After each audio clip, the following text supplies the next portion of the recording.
North Korea shock w.arning U.S. forced to spark bloody conflict if China does not stop Kim. North Korea claimed it was a pipe dream to think it would ever give up its nuclear program after the UN imposed brutal sanctions to halt Kim Jong-un's regime. Professor Ralph Peters warned America has the military capacity to devastate Kim Jong-un's entire nuclear program. Appearing on Fox News, Mr. Peters said, "The North Korea military is rotting away. We don't know how much loyalty is left. We have the military capacity to devastate it very quickly. While we don't want war, if we must strike North Korea, it's critical to do it all out with everything we've got, because if you try to do it part way, then you put Seoul and South Korea at risk." Mr. Peters said he believes a showdown is on the horizon following North Korea's refusal to give up its nuclear program. He said, "I hope I'm wrong. Again, we want peace, a peaceful solution. And China is key. China is toughening sanctions, but still not enough. You've got to just bring the regime to a cold halt.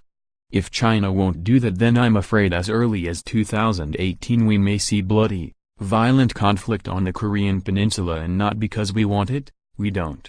Pyongyang attempted to fight back after the United Nations Security Council imposed tough new sanctions on the hermit nation following its continued missile testing. The resolution is attempting to ban almost 90% of refined petroleum product exports to North Korea, a resolution which North Korea labeled an act of war. Following the UN vote, Donald Trump wrote on Twitter, "The United Nations Security Council just voted 15-0 in favor of additional sanctions on North Korea. The world wants peace, not death." UN sanctions had forced China to stop all exports of petroleum exports to North Korea in November, Chinese customs data showed. Chinese Foreign Ministry spokeswoman Hua Chunying said, "As a principle, China has consistently fully, correctly, conscientiously and strictly enforced relevant UN Security Council resolutions on North Korea. We have already established a set of effective operating mechanisms and methods." In response to the sanctions, the North Korea Foreign Ministry said, "We define this sanctions resolution rigged up by the US and its followers as a grave infringement upon the sovereignty of our republic, as an act of war violating peace and stability in the Korean peninsula and the region, and categorically reject the resolution. North Korea's nuclear weapons are a self-defensive deterrence not in contradiction of international law.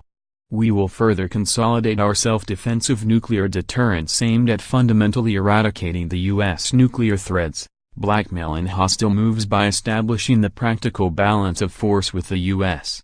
North Korea's most recent missile test took place on November 29, and the regime said the Hwasong-15 missile flew 590 miles during its 53-minute flight before landing in the sea near Japan. After the missile test, Kim Jong-un declared that the North had finally realized the great historic cause of completing the state nuclear force.